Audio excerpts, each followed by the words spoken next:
신고가 들어온 건 2004년 10월 3일 일요일 아침이었는데요. 어머니가 돌아가신 것 같아요. 제발 빨리 좀 와주세요. 네. 아까 보니까 일요일 아침이라고 하셨던데. 신고자는 사망하신 분의 그 아드님이었는데요. 일요일마다 항상 본가를 찾았다고 했습니다. 쌀쌀한 날이었는데 안방 문이 열려 있어서 이상한 생각이 들었다고 하더라고요. 열린 문틈 사이를 쓱 봤더니 어머니가 누워 계셨는데 주변에 피가 낭자했다고 했습니다. 그 어머니는 혼자 살고 계셨던 건가요? 네, 남편분하고 이제 사별하시고 혼자 살고 계신 70대 할머니였습니다. 아, 혼자 계시다가 봉변을 당하신 것 같은데요. 그러게요. 지금부터 사망한 피해자를 장 씨라고 부르겠습니다. 일단 장 씨 할머니가 살았던 집이죠. 야, 전형적인 그냥 시골집이네요. 저기가 장씨 할머니가 살던 집입니다. 마을 사람들이 모여 살던 곳과는 거리가 좀 있는 외진 곳에 위치해 있었고요. 집에 대문이 없어서 누구든지 출입이 가능한 구조였습니다. 그러네요. 멀리서 보면은 그냥 사람이 거기 마당에 왔다 갔다 하지 않으면 빈집인가 싶게끔 느껴질 수도 있는 그런 것 같아요. 할머니 혼자 살고 있다는 걸 왠지 알고 있었던 걸까요? 그 외진 곳이니까 뭐 일요일 아침에 목격자가 있을 가능성도 좀 희박하죠. 딱 봐도 그쵸. CCTV도 없어 보이고. 네. 할머니가 발견된 안방으로 가려면 마루를 통과해야 됐고요.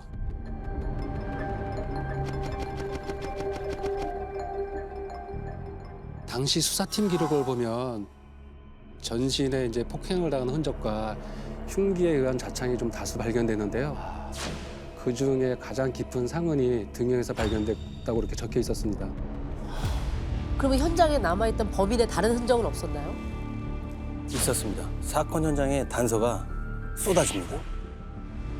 집 앞에 누군가 피우고 버린 담배꽁초가 발견됐고요.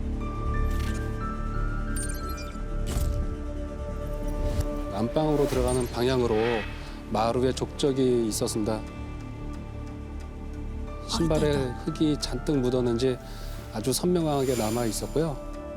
안방에는 이불 위에 머리카락이 한 움큼 빠져 있었고 또 할머니 상의에서 떨어진 단추, 칼의 손잡이 부분만 발견됐었습니다. 아, 손잡이구나. 손잡이? 네네. 칼날이 어딘가 있어야 될 텐데 칼날 어디고 손잡이만 있는 거죠? 궁금하실 텐데요. 네. 이걸 같이 한번 보시죠. 와, 이게 누가 봐도 칼이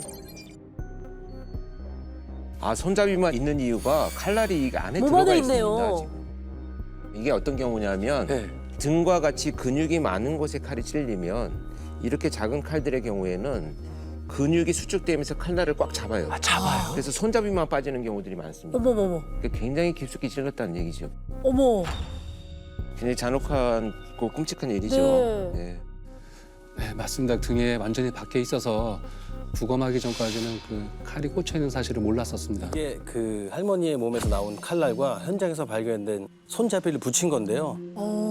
이 사진 한번.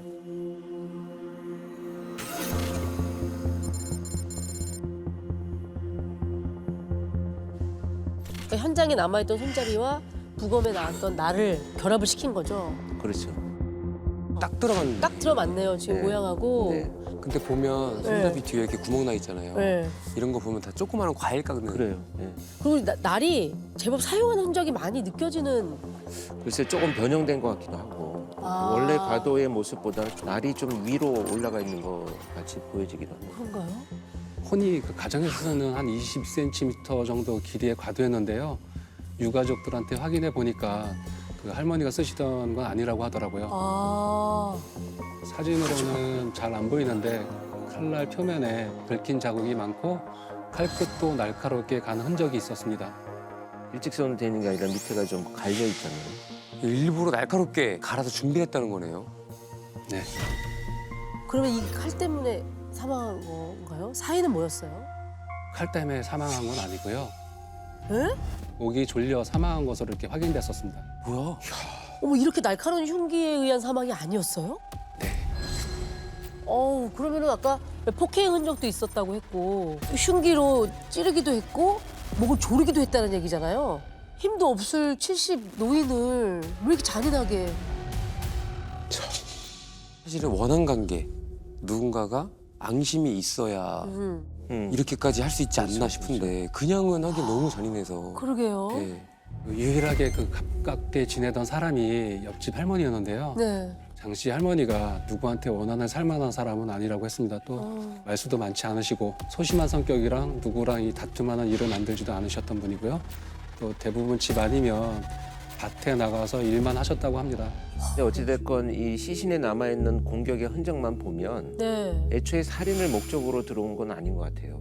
살인이 목적이었다면 애초부터 치명상을 노렸을 텐데 네. 그런 흔적이 없는 걸 보면 저항이 그렇게 많지 않을 것으로 예상되는 네. 분이잖아요, 피해자가. 네. 근데 예상하지 못하는 너무 거센 저항이 있었거나 제압하는 과정에서 이 다양한 폭력과 폭행과 칼로 찌르는 살인까지 이어졌다 이렇게 추측이 됩니다.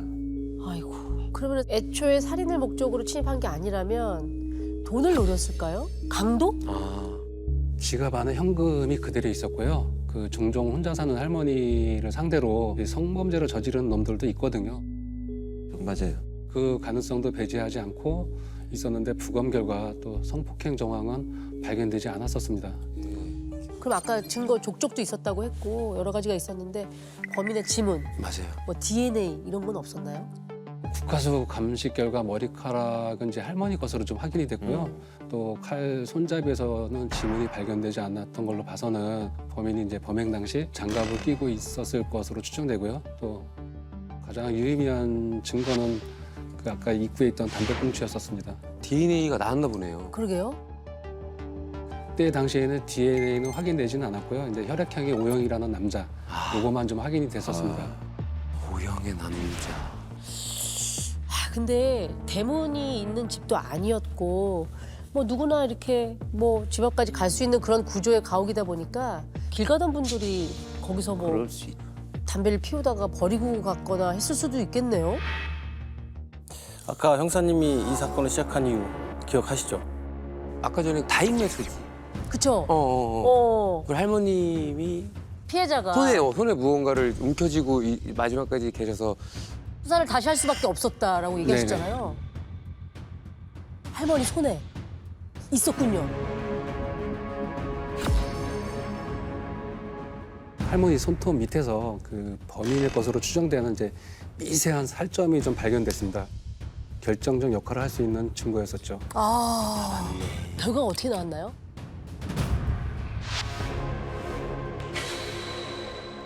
그것도 역시 O형 남성이라고만 나왔었습니다. 담배꽁초와 이게 같은 사람이라고 생각할 수 있네요. 일단은 담배꽁초도 O형의 남성이었고 네. 다잉 메시지로 추정되는 그 살점도 O형이었고 그렇죠. 이제 하지만 이제 아쉽게도 이제 범인이 누군지 특정할 수 있을 만큼의 이제 당시에는 좀 기술이 좀 없었습니다. 이게 2004년이니까. 네네네. 그렇죠? 그래도 뭔가 용의 선상에 올라온 사람들은 있었나요?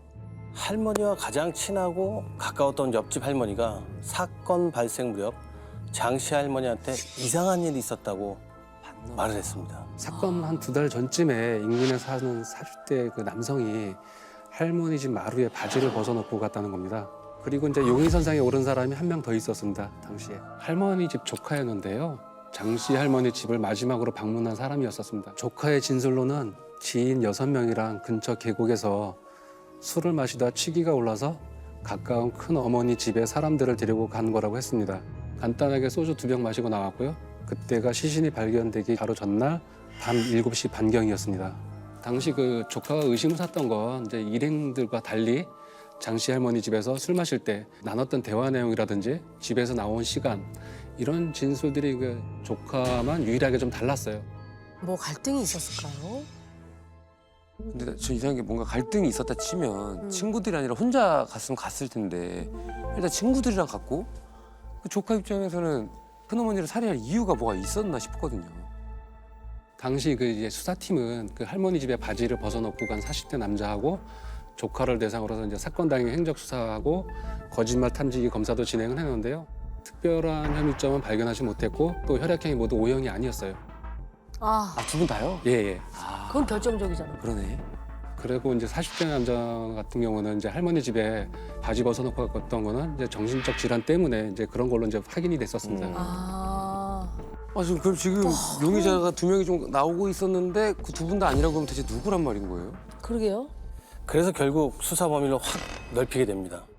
그래서 이제 그때 당시 사건 당일에 이제 인근에서 통화했던 사람들부터 시작해서 콜택시 기사, 또 이사 간 사람, 마을에 친척이 있는 사람, 또 인근 전과자, 그때 공사장 인부, 또 사건 당일 결석한 인근 학교 학생들, 심지어 성묘객이라든가 송이 채취자까지 용의 선상에 올렸는데 한 2,000명 정도 됐었습니다. 용의자가 2,000명이요? 할 수 있는 건 다 했네. 송이 채취자 있잖아요. 그분은 왜 또 용의 선상에 오른 거예요? 그때 범인에 대한 특정 지을 수 있는 실물이라고는 사실은 네. 범행 도구인 칼밖에 없었거든요. 그래서 당시에 2,000장의 전단지를 뿌렸는데요. 바로 이겁니다. 2004년 10월 3일 발생한 살인사건과 관련하여 아까 본 칼이 나오고요. 제보사항을 보면요.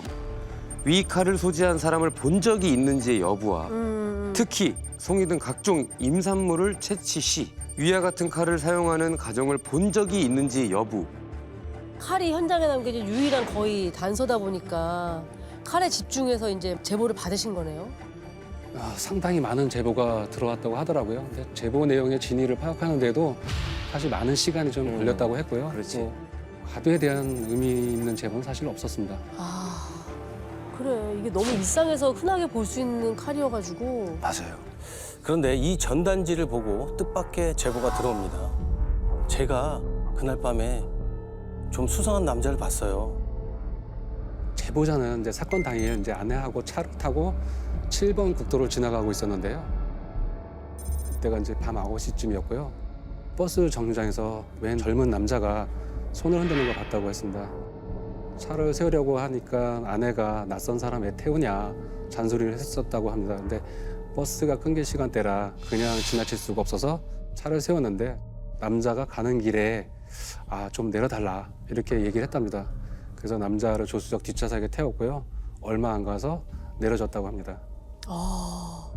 이상한 건 남자가 차를 탄 직후부터인데요. 그 쉴 새 없이 혼자서 말하기 시작했다고 합니다. 이제 뭘 묻지도 않았는데 혼자 막 떠들고. 제가 근처에 친척집이 있어서 갔다 왔거든요. 근데 제가 원래는 여기서 중학교를 다니다가요. 다른 곳으로 이사를 가는 바람에 고등학교는 거기서 나왔어요. 근데 그거 아세요? 붕장어를 안하고라고 하잖아요. 여기가 밤에 안하고가 잘 잡혀요. 이따가 친구들이랑 밤낚시도 하러 갈 거예요. 지금 이 진술의 의심점을 갖고만 들여다본다면 핵심적인 게 뭐냐면 질문하지 않은 내용들을 부각시켜서 막 설명을 하잖아요. 네. 만약에 이 사람이 진짜 이 범죄 용의자라면 만약의 경우에 대비를 해서 자기 알리바이를 누구한테 심어놓는 것 같은 진술이에요.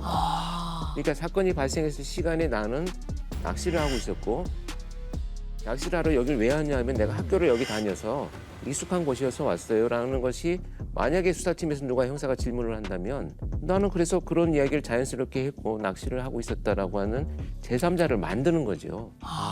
이런 의도로 이제 프로파일링에서는 분석을 많이 합니다. 의도가 있는 질문하지 않는 정보의 제공 이렇게 표현을 하거든요. 맞습니다. 그 당시 수사팀은 그 남자를 이제 용의자로 보고 차량 지문 감식을 진행을 했는데요. 뒷문 손잡이 부분에서 지문이 나옵니다. 그러면 결정적인 증거잖아요. 지문이라는 것은. 그렇죠. 바로 대조해 볼 수 있었겠네요. 그렇죠. 특근 가능하잖아요. 근데 그게 좀 아쉽게도 쪽지문이었습니다. 그 당시에 쪽지문을 연결시키는 알고리즘을 개발하던 중이었어요. 그래서 그게 아쉽게도 확인이 안 된 거죠. 그 당시에는 쪽지문으로나 어렵고. 어렵죠. 근데 제보자가 남자의 얼굴을 본 거잖아요. 맞습니다. 제보자의 진술을 토대로 몽타주도 만들어졌는데요. 뭐 아주 특이하네요. 상당히 특이한데요? 헤어스타일부터? 나이는 20대 중반으로 추정이 됐고 신장은 160에서 170. 되게 생각보다 구체적이네요. 시골에 저런 머리로 하고 20대 중반이면 확실히 눈에 좀 띌 것 같긴 해요. 수사팀이 이제 마을 사람들한테 몽타주를 보여주면서 탐문 수사를 했습니다. 근데 다들 하나같이 봤다는 사람은 없었습니다. 저런 몽타주는 한 번 보면 기억이 안 날 리가 없어요. 그렇죠. 그렇죠? 예. 이제 기대를 걸었던 이제 몽타주마저도 그 아무런 이제 소득이 없다 보니까 더 이상 수사가 좀 어려워졌습니다. 그렇게 손톱 및 범인의 살점과 담배꽁초에서 나온 혈액형, 그리고 수상한 남자의 쪽지문과 몽타주를 남기고 9개월간의 수사가 마무리됩니다. 시간은 천천히 흘러 15년이 지납니다. 어머. 그리고 2019년 김성수 형사님이 이 사건을 재수사합니다.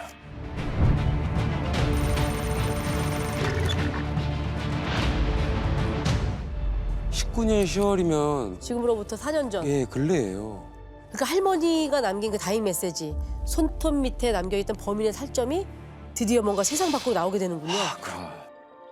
네, 맞습니다. 미제 사건의 경우에는 이제 증거물들은 이제 다 보관하거든요. 네. 그 지금의 기술이라면 그때는 이제 무용지물이었던 그 손톱 밑에는 정말 미세하게 남아있던 범인의 살점이 누구 건지 확인할 수 있지 않을까. 지금 이제 DNA 분석 기법이 이제 발전하면서 DNA 양을 증폭시킬 수 있게 됩니다. 우리 눈으로 보이지 않는 아주 미세한 시료에서도 DNA를 검출할 수 있게 되는 거죠. 근데 정말 미세하게 남아 있다면 신중하게 검사를 맡겨야 됩니다. 한 번 검사할 때마다 일정량이 계속 사라지기 때문이죠. 아, 그게 줄어들어요. 그러니까 소모되는 거예요. 한 번씩 쓰는 거예요. 지금처럼 확대되지 않았던 시절이니까. 몇 번 남지 않은 기회를 제가 이제 허투루 쓰게 되면 네. 안 될까 싶어서 고민 많이 했는데요. 해봐야 되겠다는 결심을 했었습니다.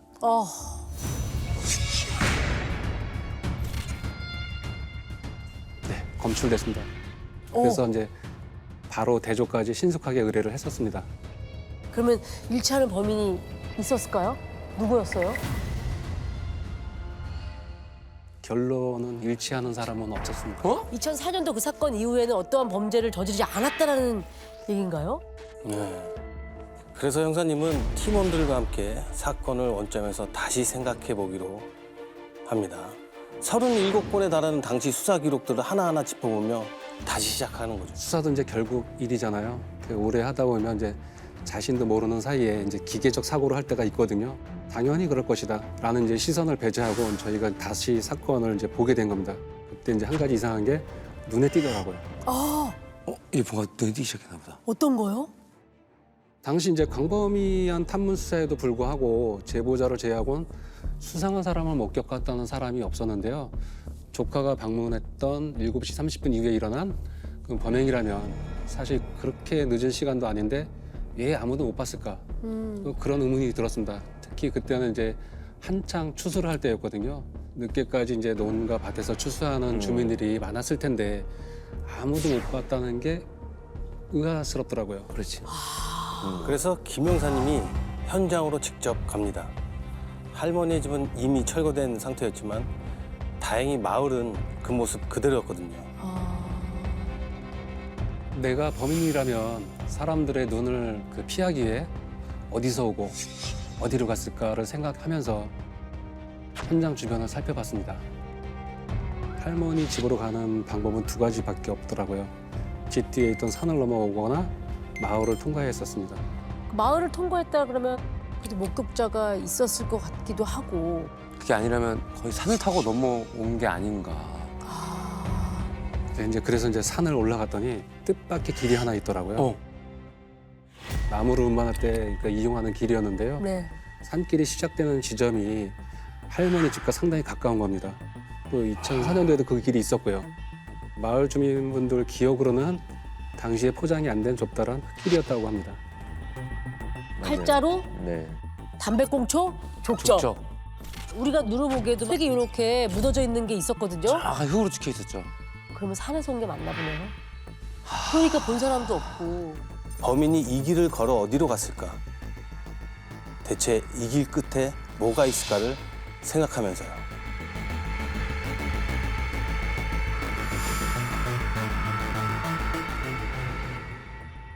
한 20분 정도를 걷다 보니까 그 길이 끝나고 2차선 도로가 보이더라고요. 그 순간 딱 그 남자 얼굴이 딱 떠오르는 겁니다.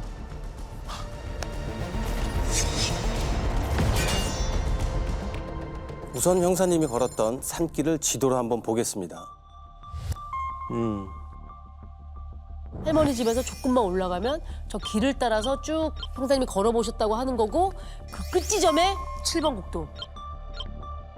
제보자 그 부부가 혼잣말 했던 남자를 태운 곳이 7번 국도잖아요. 맞습니다. 만일 그 남자가 오후 8시쯤에 할머니 집에 침입해서 범행을 저지르고 그 산길로 도주했다면 제보자의 차를 얻어 탄 시각과도 딱 맞아 떨어지겠더라고요. 15년이 지나서 이거를 파악했지만 정확하게 사람 어떻게 찾을까요? 이거를? 그러니까요. 그래서 저희가 이제 당시 뒷좌석 손잡이에서 채취한 남자 쪽지문 과수팀에 다시 그 재감정을 했습니다. 아, 쪽지문이 남아 있었지. 그렇지. 이 쪽지문을 일치한 사람이 있었나요? 쪽지문 자체가 너무 흐릿해서 이제 유사 지문으로 나온 사람만 한 3,000명 정도 되는데요. 네. 아우 3,000대 1 대조는 너무 힘들다. 이건 그렇죠. 말이 안 된다. 그래서 김 형사님과 팀원들 모두 수사 기록에 매달립니다. 쪽지문을 대조할 용의자를 다시 추려나가기 시작합니다. 당시 할머니와 연고가 있는 사람들을 중심으로 추렸는데요. 홀로 살고 있는 70대 할머니의 집이 산길과 가깝다는 걸 알고 노린 거라면 적어도 할머니를 아는 사람이라고 판단했습니다. 그렇게 연고 있는 사람을 추려보니까 한 1,098명 정도 남더라고요.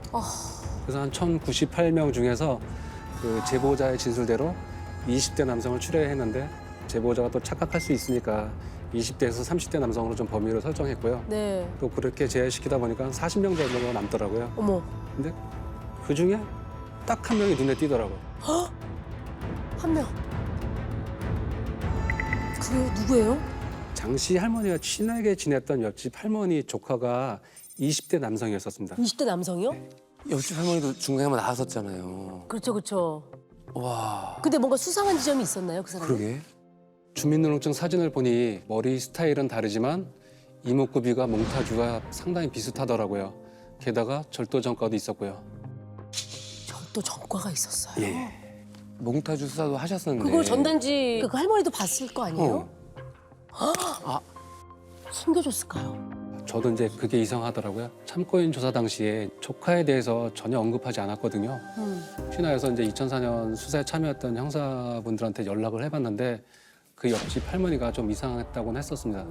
장씨 할머니가 시신으로 발견된 다음 날 곧바로 짐 싸서 다른 마을에 있는 친척 집으로 갔다고 하더라고요. 또 너무 무서워서 이 마을에선 살 수 없다 이런 얘기도 했었고 또 참고인 조사도 이사할 집을 구하느라 바쁘다는 핑계로 또 여러 번 거절했고요. 더 이상한 건 장씨 할머니의 장례식에도 참석하지 않았다는 겁니다. 근데 그건 진짜 그렇다. 아무리 무서워도 어르신들은 이장님이나 알고 같이 해서 가요. 맞아. 그리고 아까 제일 친했다고 하지 않았어요? 맞아요. 근데 아까 말한 것처럼 정말 이게 맞다면 조카가 한 걸 어느 순간 알아차리고 네. 이걸 빨리 어떻게 숨겨줘야겠다. 그러니까. 내가 어떻게 뭐 움직여봐야겠다. 눈 감아줘야겠다. 그랬을 가능성도 지금 상당히 보이네요. 예. 그러면 그 당시에도 뭔가 용의선상에 있었을 거란 얘긴데 그때는 수사가 전혀 이루어지지 않았을까요? 절도 전과가 있어서 이제 용의선상에 올라가 있긴 했었는데요. 10살 이후에는 이제 아예 다른 지로 이사 가서 막내가 거의 없었고요. 또 가출한 상태에서 부모님도 행방을 전혀 몰랐다고 했기 때문에 수사가 좀 깊이 이루어지지는 않았던 것 같습니다. 옆집 할머니의 조카를 이제부터 조 씨라고 하겠습니다. 형사님은 유력한 용의자인 조 씨의 주민등록 지문을 포함한 40여 명의 용의자들 지문을 차량 쪽 지문과 1대1 대조를 의뢰합니다. 일치하는 사람이 딱 한 명 나왔다고 연락이 왔는데요. 예. 바로 조 씨였습니다.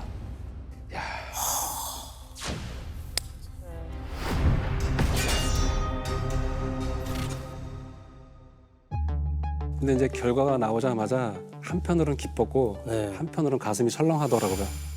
어? 왜요? 이제 다 온 거 아니에요? 가서 이제 수갑을 채우면 될 것 같은데 왜?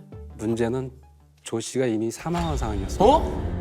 조 씨는 이제 그 할머니 사건이 발생하고 난 1년 뒤에 이제 강원도의 한 여관에서 이 절도 행위를 하다가 여관 주인에게 이제 들키게 됩니다. 그때 이제 둘이 주인하고 몸싸움 하다가 거기서 사망을 하게 됩니다. 그러면 이렇게 사건이 종결이 되는 건가요? 그러니까요. 피의자가 사망한 경우에는 공소권 없음으로 처리가 되고 사건이 종결이 됩니다. 네. 근데 여기서 문제는 뭐냐면 범죄를 특정할 만한 결정적인 증거가 없기 때문에 사망했다고 해서 사건이 마무리됐다라고 하기에는 수사팀의 입장에서는 찝찝한 거죠. 조식 일치했는데.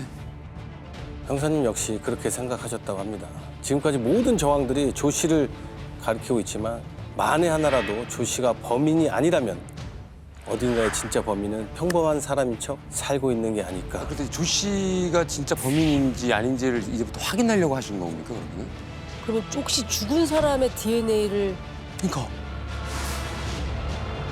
팀원들과 이제 곧바로 이제 국가서로 달려갔었습니다. 이렇게 지금 사건 사고로 사망을 하게 되면 부검을 하거든요. 네네. 그런데 이때 간혹 신원이 밝혀지지 않는 경우에는 DNA를 보관해 놓는 경우들이 간혹 있어요. 아, 근데 아쉽게도 없었습니다. 이때부터 김성수 형사님과 팀원들이 머리를 맞대고 죽은 사람의 DNA를 얻기 위한 아이디어를 쥐어 짜냅니다. 저희가 이제 우선 조 씨의 사망 사건을 담당한 경찰서로 가서 네. 혹시나 조 씨 그 사건과 관련해서 증거물이 남아있지 않을까 하고요. 또 그런데 워낙 오래된 사건이다 보니까 남아있는 게 또 없었고요. 또 조 씨가 절도 사건으로 입건됐던 경찰서에도 아무것도 없었고요. 또 조 씨가 다녔던 병원과 병무청 또 헌혈했을 가능성을 좀 생각해서 대한적시자까지 방문했지만 소득은 없었습니다. 네. 조 씨가 이제 시신이 매장됐다면 그 묘지라도 파서 DNA를 채취하려고 했는데 화장을 했더라고요. 아, 조 씨의 아버지 DNA라도 확인해 보고 싶었는데 아버지마저 돌아가셨더라고요. 뭐 아버지의 DNA 가지고 할 수 있는 게 있나요? 아버지와 아들은 동일한 Y 염색체를 가지고 있으니까 조 씨 부친의 DNA를 대조해 보면 어떨까 네. 생각을 하고 이제 확인하게 됐습니다. 더 이상 할 수 있는 게 없다는 생각이 들면서 마음이 좀 힘들더라고요. 그래도 이제 가만히 있을 수 없어서 이제 팀원들과 함께 다시 할머니 뒷터로 이제 가보자. 네. 뭐라도 해보자. 이제 그러고 있는데 그때 저희 팀 막내한테 전화 한 통화가 왔었어요. 팀장님 됐습니다. 어머. 이러더라고요. 이제 국가수 연구원한테 이제 전화가 왔는데 네. 다른 미제 사건 증거물을 재감정하는 중에도 시간 날 때마다 이제 틈틈이 한 번씩 이렇게 남아 있는 샘플이 있는지 찾아봤다고 합니다. 네. 네. 근데 조 씨를 부검할 때 사용했던 거즈 한 장을 찾아냈다는 연락을 받았습니다. 거지요? 부검할 때 거즈를 많이 쓰거든요. 네. 그거를 버리지 않나요? 그러니까요. 그게 어떻게 보관되어 있었는지 모르겠네. 거선장이 남아있지? 그게 어떻게 한 장이 남아있죠? 그것도 한 장이. 그래서 저희도 이제 그게 궁금해서 물어봤더니 이제 그때 당시에는 혹시 시신이 바뀌는 걸 방지하기 위해서 신원 확인용으로 이제 조 씨의 피가 묻은 거즈를 보관했는데 그게 국가수에 남아 있었던 거죠. 와. 거지에서 나온 DNA와 그 할머니 손톱에 있던 그치, 그건 맞으면 돼. 그 일치를 해야 되는데 말이죠. 네, 일치했습니다. 아. 그 담배꽁초에서 나온 혈액형과도 일치했고요. O형이구나. 그래, 조 씨가 그 범인이 맞네요. 그거는- 옆집 할머니 조카. 반박할 수 없는 확실한 증거니까.